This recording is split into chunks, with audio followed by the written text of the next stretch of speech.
Sorry, 1 second. 2 typhoons. Bring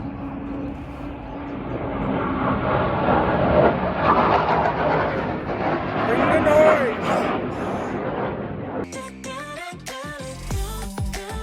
Hi guys, it's Carl from Accessibility Explored. We're back with part 2 of Tea Talk with Carl and Grace. We did film quite a lot of footage, over an hour of footage, so we thought it best to split it up into 2 parts for you guys to enjoy. So here it is. Going on to accessibility in places. Mm. You know, like a lot of places in Britain are not accessible. So many. And they just go, oh wow, that's just how it is. Mm. Even my friend sent me a link the other day to a university up north, and it was basically the BBC went round with this girl and just noted all the problems, and it was things like she had to sit at the top of the stairs in the lecture room because they wouldn't build anything for her to sit down with the rest of her peers, and then there was only one lift and the lift was out of order because it was so old or it was just broken or whatever, but that meant she couldn't then use it. And just things like that, and it's like, that's in a university, that's in a place of education where the students are paying $9,000 a year. It's 2020. I know. And things can be done. It's just very telling of the business owners and places of education and all that stuff when they choose not to do these things. And the amount of schools that I go into, like, as I say, we're living in Lincolnshire, it's very rural. The amount of schools I go into, which are quite small and are not really accessible, they've done the best they can. They've put, kind of ramps up to some doors and stuff like that. But the problem is as well that some of them are like listed buildings because they're so old. But you say but there are ways around it. Yeah. You say that. I went to a primary school and a secondary school that were both in very, very old listed buildings. Yeah. And they knocked through walls, they did ramps up externally and internally, they did lifts, they did the whole lot for me in these old buildings. My family home is an old building, 1800s building. Yeah, it's an old school. Yeah. And we've had ramps built so I can get in the house. Wet rooms put in, all this stuff. So when people turn around in quite a lot of instances and say the building's old, you can quite often do some stuff. You can. There are ways around things. We'll move on from that sad situation and find another one, I guess. Yeah. One thing I thought of is when people come up to you, and I've had this a couple of times, and insist on like patting you on the head or on your back. Yeah. Like on your head is just demeaning. Yeah. It's just completely and utterly rude. And I don't understand it. Like, why? No, there's no need for it. And we're not a dog. Like, you can sometimes understand, like, going back to the whole thing of kneeling, you can understand sometimes people think same eye level, all that stuff. Yeah. But that passes me by. Yeah. Don't. Like, people patting you on the head, oh God. Don't know. I ain't got time for them. Don't know. Ain't nobody got no time for that. Sitting on people's laps. Oh. That's one. Yes. I had that at primary school once. We were waiting in a queue after break time, and we had to wait in our forms to be then dismissed into our next classes. And this person was stood in front of me, and obviously it probably just got bored of waiting, but so what? Waiting for the teacher to dismiss us was taking a little bit longer than they might have wanted, but so what? Everybody has to deal with it.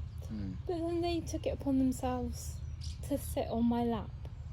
Bear in mind, I wasn't friends with them. I didn't really have a lot to do with them, just because we were different personalities. Clearly very different personalities. and they just sat on my lap and saw nothing wrong with it. Just rude. Yeah. Bearing in mind that I was year 6, so Yeah. maybe 11 at this point. Even then, I remember thinking, this is wrong, this is Yeah. weird, what is going on? Like, I know you've told me stories of your friends, like, messing about and sitting on your lap. So, you know. Yeah. But that's your friends, Oh, and that's with your permission and whatnot, yeah. and that's because you're having a bit of a laugh. Yeah. You know, it's only the same as some people like giving each other's piggybacks. Yeah. Isn't it, really? Yeah. But to sit on a you know, I'm going to use the word stranger. I know she knew you, but yeah, you know, a stranger's lap is just. But without completely anything inappropriate. said, No. just literally sat down, Just and I was like, nope, that's treating not you good. like an That's inanimate not right. object. Yeah. Shocking. Yeah. Safe to say that was another time that my mother wanted a little bit more. Yeah. I had one at school, which made me laugh. So the school I went to, when you got into year 11, you were allowed to wear jumpers instead of blazers. So yeah, I was going round, and I think it was break time. It was like the end of break time, and I was going to my next lesson and whatnot. I went round this corner, and this gang, I say gang, gaggle is probably a better word, of year 7s. The cool were kids. stood there. Yeah, quite hard, isn't it? Blood. And they were stood there, and they kind of stood in front of me and blocked my way. Yeah. And that I assume he was their ringleader.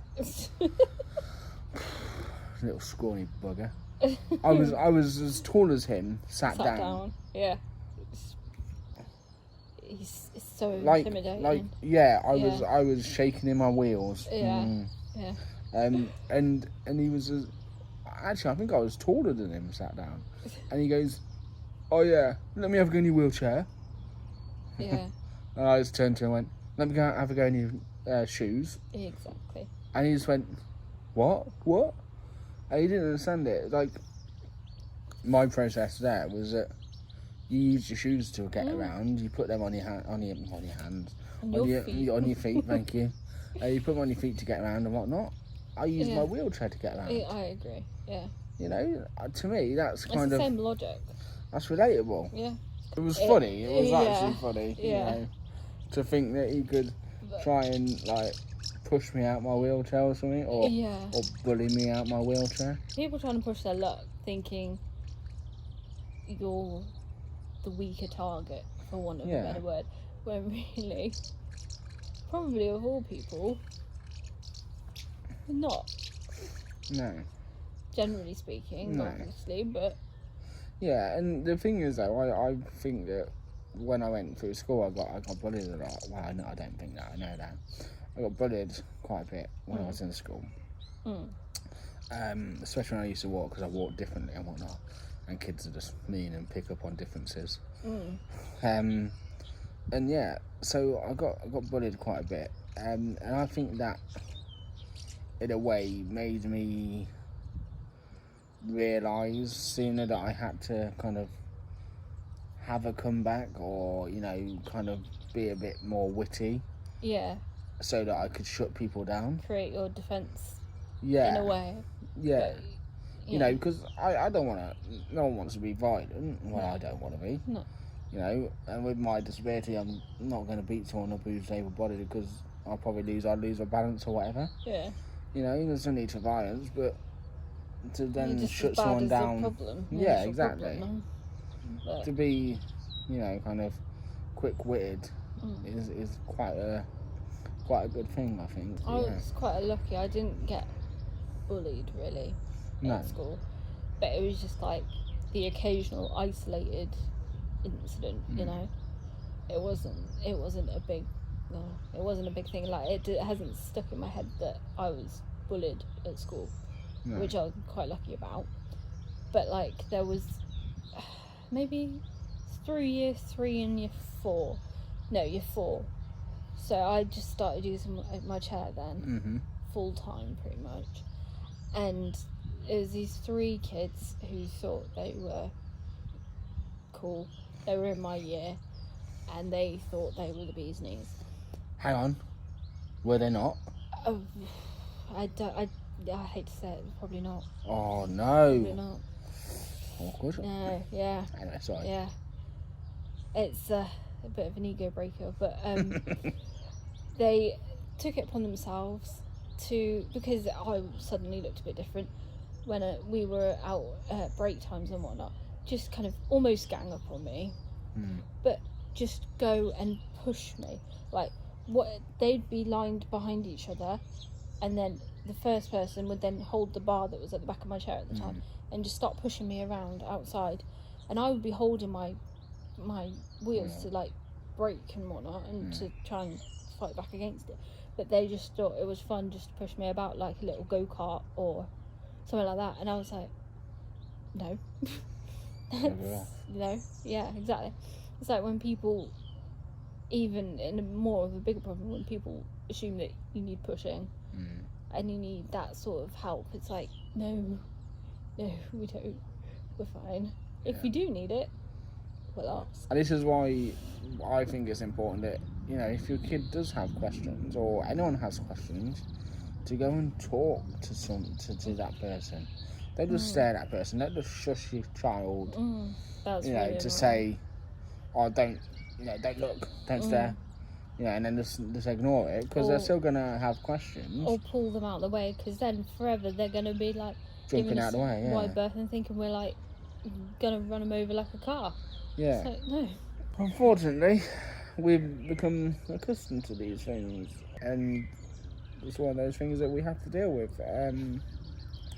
And until more people are educated correctly about it, then it's going to be one of those things, you know, there's no point in us, you know, kind of chucking our toys out the pram and being all kind of like uppity about it. But then the thing is, I think with that, we do experience a lot more things than we even register, but because we have become so used to them, they don't seem so bad, but they are. No. But they don't seem so bad anymore, and they don't stick in our minds. Yeah. So really, you're just touching the surface.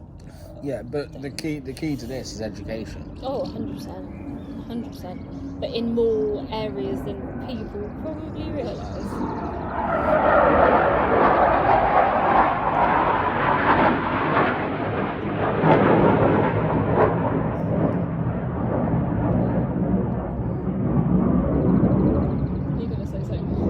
So, I will send a schedule, my filming schedule, to the Royal Air Force, so they can tell their typhoons to bugger off. I think so. I'm joking. No. Definitely important. Thanks, guys and girls.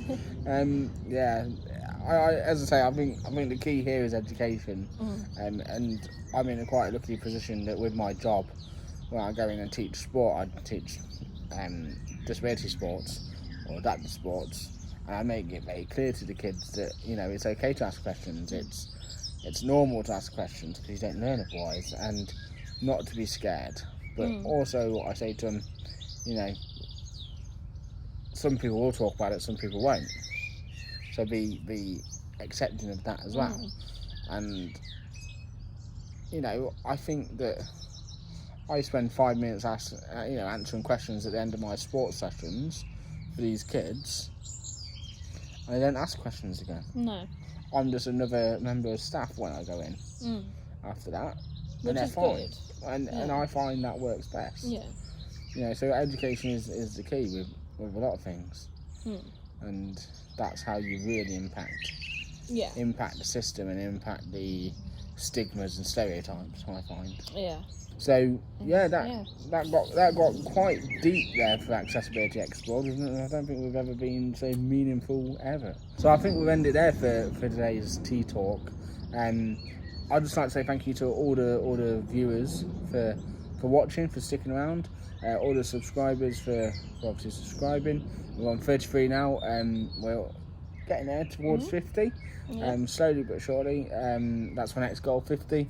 So we'll get there someday, hopefully. Fingers crossed. Touch wood. You will. And yeah, if you have any stories you'd like to tell us, or any experiences that you've had, or any views that you have, then leave a comment down below. Let us know, and we'll be sure to read them and reply. If you haven't subscribed, then please do consider subscribing, and don't forget to turn on the notification bell so you don't miss any future content. And give this video a thumbs up if you enjoyed it. And I will see you later on in the week. Thank you for joining us. Take care. Bye bye.